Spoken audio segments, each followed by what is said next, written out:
Hey now, we are getting over, and I am the Silver King, Adam Silverstein, here to lead you through these hard times. Dada, with a special edition of your favorite professional wrestling podcast. That's right, Getting Over is back once again with a bonus show this week as your boy, the Silver King, got the opportunity to sit down 1-on-2 with the Street Profits, Montez Ford and Angelo Dawkins. It was a tremendous conversation, if I do say so myself, and I do, and I cannot wait for you to hear it momentarily. With 2 episodes already in the can this week, and 2 more still to come before the weekend is out, we're not going to waste any time off the top of this show. We want to get you right to the interview. So allow me quickly to remind you, as always, that the Getting Over Wrestling Podcast is all about Defy. So please, folks, stop being marks for yourselves and go back to being a mark for me. Go back to being marks for the Silver King Adam Silverstein, Vintage Chris Vanini, and the Getting Over Wrestling Podcast. Head on over to Apple Podcasts and Spotify. Leave a 5-star rating on Apple. Take a little extra time. Leave a 5-star written review. If you do, we will read it live right here on the show. Also, do not forget to follow us on Twitter at Getting Overcast for episode drops, news, analysis, highlights, all of that good stuff. We will also have pre- and post-show polls posted for you this Sunday for NXT Great American Bash. And if you happen to miss it, we have the NXT Great American Bash Ultimate Preview episode published on Wednesday with an additional bonus interview in that show. The Silver King sat down with none other than former NXT Women's Champion Roxanne Perez. So be sure to listen to that show. Obviously, the WWE episode on Tuesday as well. Of course, we still have 2 more episodes coming up this week, but I would be remiss if I got out of this open without reminding you one more time that the Silver King happens to... I happen to love the number 5. And I hope you do as well, because for $5 a month, you can become an official Getting Overhead. Visit buymeacoffee.com/gettingover. You get bonus audio, news posts, and that $5 a month supports the continuation of this show. Again, buymeacoffee.com/gettingover. With the business out of the way, let's get to the party. Tez and Dawkins join the show this week, courtesy of C4 Energy, which today, as we release this show, announced a new set of co-branded products with WWE, both pre-workout powders and energy drinks. The gimmick here, and I say that in a good way, is these special WWE branded items have new Supercharger Ultimate Heavyweight Formula science that gives each superstar the mental focus and extra fuel they need to push through workouts and take care of business in and out of the ring.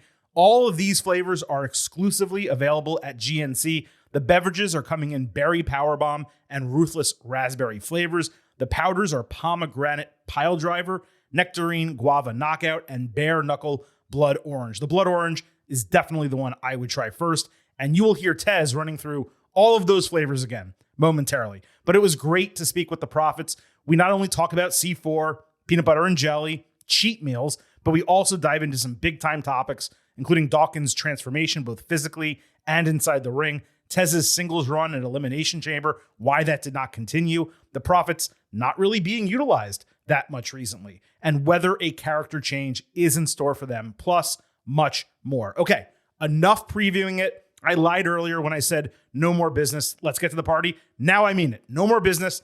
Let's get to the party as the Street Profits bring the swag like nobody can right here on the Getting Over Wrestling Podcast. Enjoy.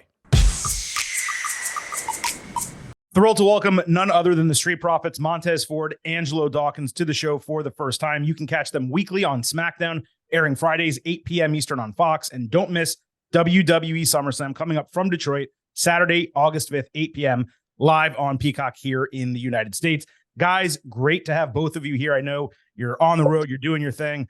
Appreciate it greatly. You know, if there's one team in WWE that seems to have that naturally high level of energy and enthusiasm each night, it's you two. And I guess that probably makes you pretty good representatives for what's going on right now with the C4 Energy, the WWE collaboration, all these products available at GNC. Dawkins, let's start with you, but of course we'll go to Tez as well. Do you use some of these drinks or pre-workouts as you warm up before matches? Are they better for you when you're working out between shows? Or is that just something that's become part of your regular routine? Oh, absolutely. I drink those, man. I drink those before my matches, drink those before I work out, you know what I'm saying? Drink those before I, you know what I'm saying, get in touch with my mindset, you know? Mm-hmm. What about you, Tez? All the time. Everybody always wonder what's in the cup. I think they already know. And I don't want to get too far ahead or take anything away from what you're about to say, but I feel like the fact that this C4 and WWE collaboration is happening is a long time waiting. And I would say it's probably the greatest pairing since peanut butter and jelly, because I'm pretty sure you heard about all the new flavors, the powders, and all the new drink flavors and everything we got going. Have you heard these names? I haven't heard all of them yet. If you got a couple you want to throw at me. Check this out. This is why it's so good, because it's got WWE themed names. Okay, check this out, Adam. We got Berry Powerbomb. Okay. Yeah. That means we're going to drop power bombs on you. Ruthless Raspberry. Okay, these are the new drink flavors. Okay, Ruthless Raspberry and Berry Powerbomb. And if you don't like the drinks, they got the powder for you. Everybody everybody got options. Some people don't like the liquid; they like to mix it with their own, water and essentials. So listen to this. Okay, 3 new powder flavors. All right. Pomegranate Power Driver. Okay. Nectarine Guava Knockout. Okay. Mm-hmm. And Bare Knuckle Blood Orange. All right. So that last one speaks to me. That's mine, the last one, for sure. That's yours? Yeah. Has to be. Blood orange? Go for the blood orange, man. Exactly. You get you some water, get you some of that powder, and you do this right here. I got to tell you, it's one thing to promote combinations, but putting them up next to peanut butter and jelly, that's a high ceiling. All right. It is. They're going to have to live up to PB&J, which, globally, definitely United States, kids are eating that day on a daily basis here. Yes. Live up to PB&J. And now they have C4. Because the great thing about C4, one thing I realized when I first, got in contact with C4, because I've been dealing with it ever since the military and fleet days, is that it has zero sugar, it's no carbs. So a lot of people who want to deal with like either dieting or have other health complications or issues, or where they can't have too much sugar or can't have enough carbs, like this is like the perfect energy drink. It gives you 0 sugar, 0 carbs, and it also provides like that high octane global energy that we bring it. So the reason why we in shape and bringing energy is because C4. See, that's the secret. Now everybody wants to know the secret. The secret's out now, Adam. So now exclusively on your show, first time Shoe Problems on there, the secret's out. Boom. Now we know. And look, want to talk about physical transformations, high energy, right? You guys are bringing that to the table. Tez, you with the high energy forever. Dawkins, man, let's talk about this. And I know you've been asked about it plenty, okay? This transformation that you've had, body, maybe mind and spirit as well, but you've trimmed down your performance, the spark that you're bringing these days, flying around, just a straight pouncing dudes like you did in that spot with Braun Strowman, which got a lot of hype for good reason. To me, you have become one of the best hot tags in the entire industry right now. What was it that flipped that switch in you more recently, let's say, that perhaps didn't during your extended like NXT run or even earlier once the Profits came together? First off, it was because of C4. Let's get that out the way right now. You know what I'm saying? I started drinking C4. You know what I'm saying? I got my mind right mentally, telepathically, and physically. And then secondly, man, I just started going out there and having fun. It was the crowd could tell that I wasn't like really I was kind of forcing it a little bit, and I wasn't really being myself. Even Taz and them could tell I wasn't really being myself. But then, like, I don't know, something just switched to where it was like, all right, yo, forget this. I'm about to go out here and start having fun and start clowning around, do what I normally do in the back. You know what I'm saying? Like, the way we are, the way y'all see us on TV is the way we are in real life, just putting 100 on 10. And that's what I've been doing ever since. And it's just going out there and having fun. And now people can gravitate to it, and people can tell I'm just out there clowning around and just showing that I bring a lot to the table, showing that we both bring a lot to the table. And the Street Profits are one of the best duos because of that. You know what I'm saying?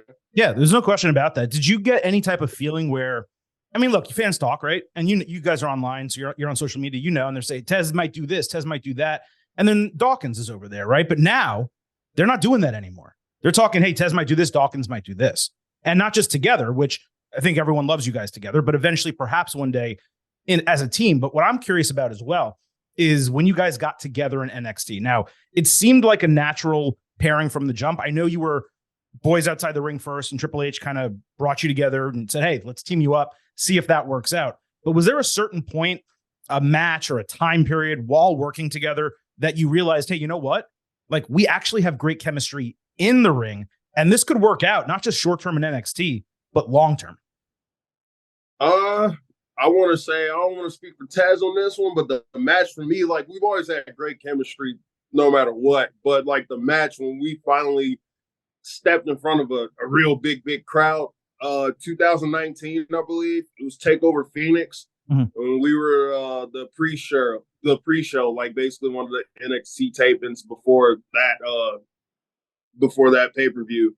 And it was us versus the Forgotten Sons, and we went out there and just rocked it against Wesley Blake and Steve Cutler.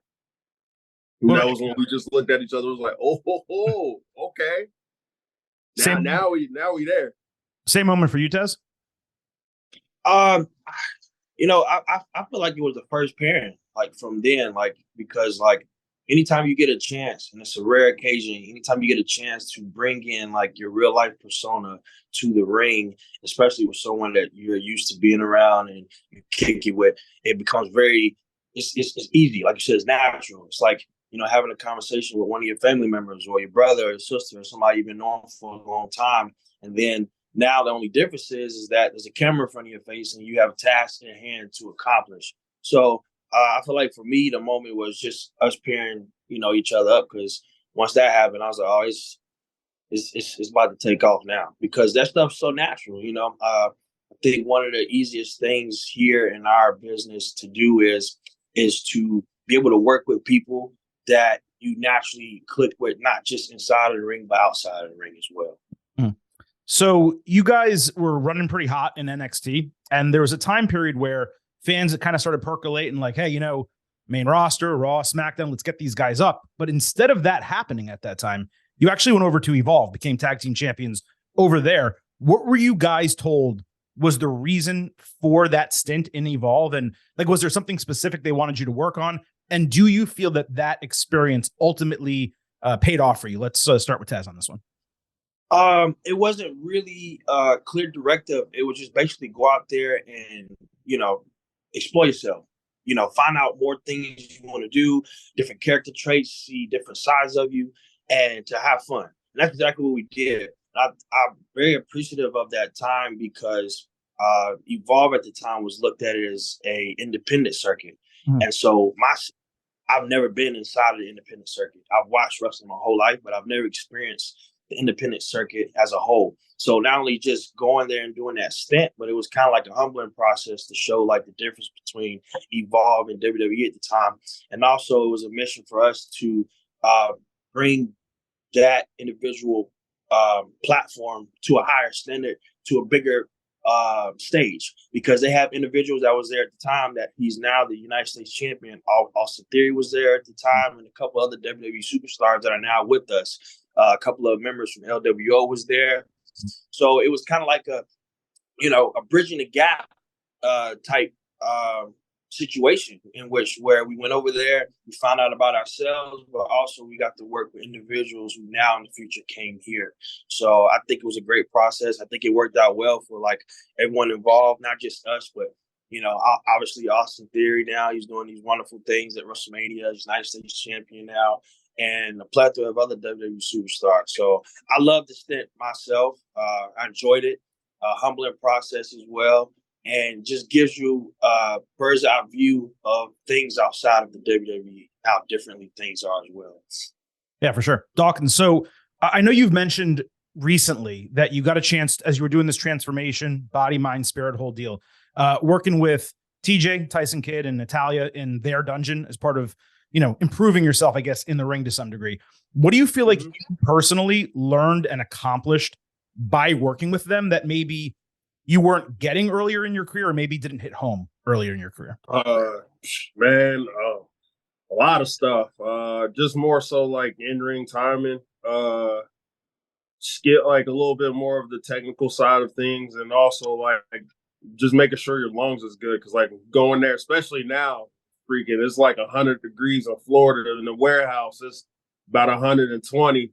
So like just doing a lot of cardio, but now it's just like just the little fine tuning the little things and like the in between things and stuff like that, and making sure like you're on top of your game no matter what, and just bringing other people up to your level and not going down to another person's level. Just continuing to bring the intensity, and having the intensity is also a big thing as well. Because man, like I owe a lot to them, and a lot of the change doesn't happen like that unless I go there on my off days and stuff like that. And I owe the dungeon a lot, and they helped me out a lot. TJ and Natty are cool. Is that one of those things where you have to kind of be aggressive and go up to them and say, hey, I've heard about this. I want to work. I want you guys to help me. Or do they kind of reach out to some individuals where they say, hey, we could take them and maybe mold them into something a little bit, stronger, a little bit more unique, a little bit more special? I think, honestly, I just went up to them. One of my boys, Jason Cade, he invited me there because he used to go there every week. So I ended up going. TJ and Natty welcomed me with open arms. It's usually more of a like people come up to them because like sometimes you can't go around and be like, oh, I can mold them and all that stuff. Right. What makes it great is like people want to go get better on their own. So like people coming up to them and being like, hey, like how do I improve this? I want to improve this. You care if I come through, whatever, and they'll welcome you with open arms no matter what. But it's just one of those things that want it. You know what I'm saying? You gotta want it. You know what I'm saying? You got a lot of business. Yeah. You got an LDB a little bit, and that's one of the things that's awesome because you see people improving. Like Liv Morgan was another person that went there and improved big time. You know what I'm saying? I went there and improved big time. Like anybody you've pretty much seen on TV that has gone there, or like even that's doing anything on the indie scene, is just improving that they've had their hands on. They mold people into being really good and tapping into that potential and just being able to express it. Yeah, I was going to ask about Liv because she and you are the two that it's been the most noticeable, and I think that we know about. I'm sure others have done it. Maybe they're not talking about it as much, but you and Liv, it's been apparent that you both took some time in the dungeon, came out, and were better for it. Now, talking about breaking out, Montez, you definitely have had some moments on your own, and this year's Elimination Chamber was one of them, no doubt about that. Now, I know you guys love teaming together, okay? But you got a huge reception coming out of that match individually. What was that experience like for you? And are you perhaps a little surprised it didn't immediately lead to more singles work? The reaction to me was, it was great. I loved every moment of it. But it also, for me, was motivating for me to know that I can do something like that in that environment, solo-wise. Because, Elimination Chamber is a very difficult match. There's 5 other superstars involved. Very strenuous, a lot of things going on. So I was just happy that I was able to do something like that on my own. Afterwards, no, I wasn't upset that it didn't lead to immediate solo things because like it's still things I'm trying to accomplish as a tag team. And, even like the boss says, like, good things come to those who wait. So it's not a rush for anything, but anything that's been placed in front of us or me is just looked at as like a task to do your best. And, coming out of that, could have won the United States Championship and then go on to win the undisputed tag team titles. I can have 2 titles at the same time. So the possibilities are infinite. But everything that happens here is always like a chance to show everyone what you can do and show another layer of who Montez Ford was. And I'm very fortunate that at Elimination Chamber, I was actually able to show people what they maybe knew, what they didn't know, and maybe add on another layer as well. So very fortunate at that. Now, when it comes to tag teams in WWE, historically, there's just a trend, all right, that they always seem to split up at some point. And I am not being a wedge driver here. Don't get me wrong. All right. Nothing like that. But you trying to start a pot, Adam. What you doing? I already got, New Day already came at me one time I asked a question like this. So I've known to, step back a little bit, but they've done a great job. Speaking of New Day, like bucking the trend, showing that you can have single success. Kofi can go win the world title. Big E can go win the world title. Xavier can be king of the ring, for example, yet still be in a group, be in a team, have someone that has your back. Has there been times in the last couple of years where a breakup's been pitched to you guys that you've had to fight against like they did? Has there been any point where that's something that you thought was just about to happen? It seemed like it was getting teased a little bit ago. Either of you can kind of answer. I'm not sure who might want to. I feel like for us, it's never been anything that's been pitched or anything like that. But there were a couple of instances where we felt like they were teasing it a little bit. We have some backstage segments where, the draft will split you guys, or MVP will come up and say, hey, you shouldn't be doing this and you shouldn't be accepting that. So it's been instances where people have tried to come in and add their 2 cents and try to, make it seem like it was going a certain way, but it never led that way. And, very fortunate that it didn't. But you know how people are; they like to stir the pot at them, like you. Hey, I'm just asking the questions, guys. I'm not trying to drive anyone at this. All right. Who sent you? Who sent you, Adam? Yeah. Who sent you these questions? Look, so you guys.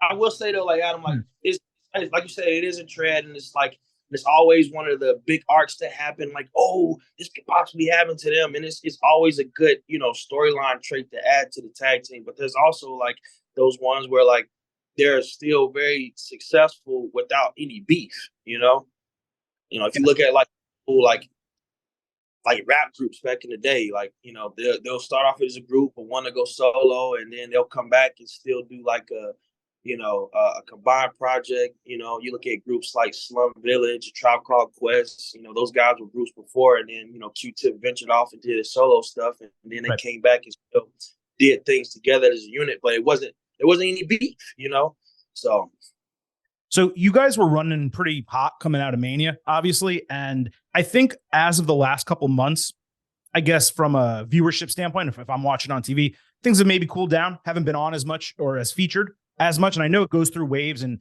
everyone has to get used to that. There's a lot of teams in WWE, the Usos being a really good example, that they eventually move off like the initial version of their gimmicks. They change things around a little bit, maybe get more aggressive or serious, or perhaps have a different attitude entirely coming out. Is that something that you guys have considered? Is it just, hey, we're good things come to those who wait, like Triple H kind of has been saying recently? What is your kind of mindset right now in WWE? I feel like, I won't speak for the Dogs on this, but I feel like there is huge room for a more of a demeanor change, because the things that happen to us, the feeling is real. Like last year, SummerSlam was pretty much our official last time on a big stage to go for the tag team championships, and we did succeed. And that loss stung still to this day, stings for a long time, and it's been almost a year at this point. So I feel like the more you get these opportunities and the more times that you don't succeed, the more the natural feeling of upset, frustrated, and all these things happen, which leads to a possible character change into like, well, whatever you're possibly doing is not working. So, it's just one of those things where like, if the revolving situation keeps happening, then the change must happen, Yeah. What do you think, Doc? Definitely. Look, man, those losses play a lot in my head a bunch, and it's getting frustrating a little bit, because like you keep getting so close to something and it keeps slipping away. It's just like right there at your fingertips, and every time you tried to do it the right way, it's just not going your way, and it's just like, all right, now look, I'm sick and tired of waiting. I'm sick and tired of having to go through all these hoops to get to where the goal is to be the champions, and just gonna have to start running through mugs in a minute. For real. You know what I'm saying? Start thinking, Adam, too. You look at guys like Roman and Theory, and it's like these guys aren't doing it the right way, but they've been successful for a very, very long time. So in the back of your mind, you go like, should I do the way that they're doing? Or should I keep true to the prophets and the righteousness and the ability and everything that's been getting us here to this far? But granted, you reach a plateau of doing what you've been doing for a long time, and then things don't happen. So maybe a change has to happen. So I'm not throwing anything out there for you to stir the pot with. But eventually frustrations do rise and changes need to happen. Well, since we started out on such a positive note, staying healthy, positive mindset, and now we're talking about, hey, maybe there might be a little change in attitude. Let me get you both out of here on this question. It's for both of you. It's an off day in WWE. You're chilling at home. Maybe the C4's taking a break just for one day. I know maybe 6 days a week, but on one day it's on the side there. You're at home, hotel, road, wherever. What's the cheat meal? Dawkins, let's start with you. Oh, cheat meal. Wow. Man, that's a tough question right there, Man, you know what? All right. First off, got to get a bag of gummy worms. That is the key to happiness. That's my dessert right there. Second, spicy chickens from Wendy's. 3 of them. Fresh off the fryer. A large fry and a large frosty. Holla at me. All right, Tez. This is very particular, but I would have a Snickers with some chocolate milk with a 12-inch pizza with a Dr. Pepper and the Alice Springs chicken dish from Outback Steakhouse. All right. Now that's one sitting. I'm finishing that in one sitting. That's impressive. That's one sitting. We might have to make that happen one day next time you're both on the road if I can ever get to see you guys in person. Look, it was awesome having the Street Profits here. Appreciate you guys joining us. Don't miss them. SmackDown's on Friday, 8 p.m. Eastern on Fox, and also WWE SummerSlam from Detroit, Saturday, August 5th, 8 p.m. Eastern. And obviously, you have to check out that C4 WWE collab at your local GNC. Dawkins, Tez, appreciate you guys. And yeah, we're raising the cup for you for sure. Thanks, boss. Thanks for having us. Man, let me tell you, we have done a lot of wrestler interviews on this podcast and other shows that I've been on previously. I'm not sure I've ever been as energized and enthusiastic coming out of a conversation as I was after speaking with these two guys. You can tell they're just genuine dudes. They really care about being a positive influence and bringing a lot of excitement to whatever they do. I mean, it's one thing to do it in the ring. It's another to do it cutting a promo or being out at a special event. You know, they were sitting in hotel rooms. I'm sitting here in my home office, and I wanted to kind of run through a brick wall after this thing was done. I'm just being honest with you.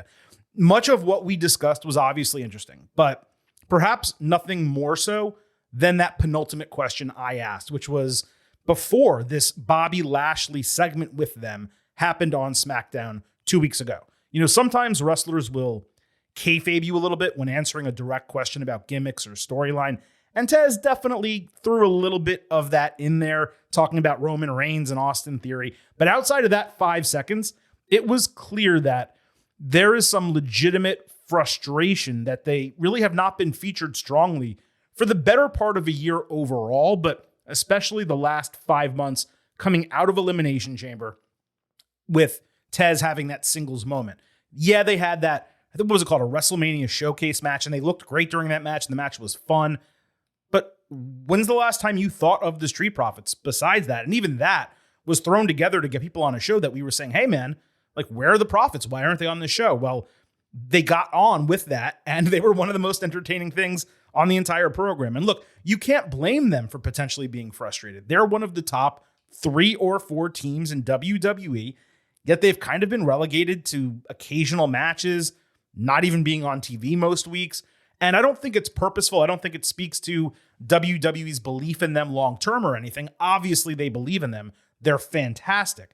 It's just the way things have cycled recently. They haven't really been involved in the tag team title picture. There's only one set of titles because they're still undisputed with Kevin Owens and Sami Zayn holding both of them. And on top of that, some of the other tag team storylines that have been developed simply haven't involved them. They've just involved different teams. It's one of those cycles that happens to superstars occasionally here and there. What's happening now with Lashley, that's obviously intriguing. And hopefully we get more of that this coming Friday. But nevertheless, it was great to hear their honest takes on their lot as a team over the last 5 months or so, because I think everyone listening, everyone who's a fan of them, wants more. It was also great to hear Dawkins talk about working in the Orlando dungeon, which is like what I call it. They still just call it the dungeon. It's not. The dungeon's in Calgary, Alberta, Canada. But, TJ, Tyson Kidd, and Natalia, they have their dungeon in Orlando. They work with a lot of superstars and other independent wrestlers. Liv Morgan, one of the reasons she's improved so much in the Squared Circle is because of her work with Natty and TJ, and Dawkins got that opportunity as well. And in addition to him working on his, physique, ensuring that he can go faster and have more endurance and be stronger as well. I think he gained some muscle mass too. In addition to him making that physical transformation, he spent more time working on his in-ring. And it's just so obvious if you watch a Street Profits match now compared to a year ago, but better yet, like 2.5 years ago. And Ford, he's gotten bigger and stronger, and he's still fantastic. But the difference in them as a team is Dawkins. He's the one who really stepped up his game, and you just got to give the guy credit for putting that much work and effort and care into being the best he possibly can be in the ring. And that's what he's achieving right now, which, by the way, is one of those reasons why it's so sour for me that they're not getting the spotlight as much. I do think that's about to change.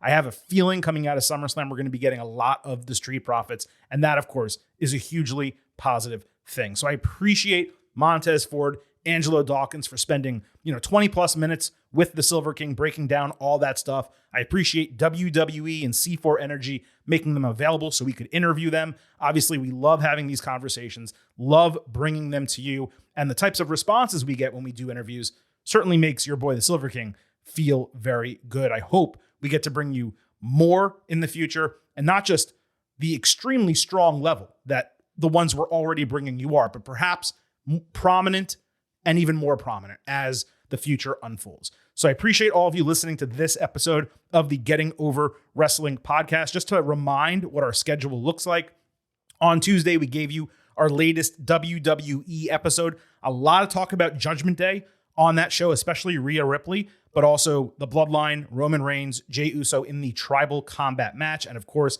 LA Knight, along with everything else that happened across SmackDown and Raw this week in WWE. Our Wednesday episode covered NXT. We gave you an NXT Great American Bash Ultimate Preview. We talked about everything that happened on Tuesday's show. And Adam, your boy, the Silver King, me, why I'm talking in the third person this much, I have no idea. I sat down one-on-one with Roxanne Perez for an extensive interview with her. You do not want to miss that either. Of course, you have this interview show early Thursday. Later Thursday, we'll have your full AEW episode. And then Sunday, as soon as NXT Great American Bash goes off the air, we will have your NXT Great American Bash instant reaction show next Tuesday, back with your WWE SummerSlam Ultimate Preview. That will be, folks, 6 episodes in an 8-day period. And that's just what we do here on the Getting Over Wrestling podcast when appropriate. We bring you as much performance-enhancing audio as we possibly can. And if you want to thank us for that, let me tell you what you can do. You can remember that this show is all about the 5. And visit Apple Podcasts and Spotify. Leave those 5-star ratings on Apple. Leave a 5-star written review for us. If you do, we will read it live right here on the show. Don't forget to follow us on Twitter at Getting Overcast for episode drops, news, analysis, highlights, all of that good stuff. You can vote in our NXT polls before and after Great American Bash on Sunday. Please also remember, I happen to love the number 5. and I would love for you to become an official Getting Overhead. Visit buymeacoffee.com/gettingover. $5 a month. You support the show. You get bonus audio, news posts, and much more. Thanks to everyone listening for joining us on this special edition of the Getting Over Wrestling podcast. Way more shows still left for you this week. So at this point, the Silver King is going to sign off and leave you with just 3 final words. Bye for now.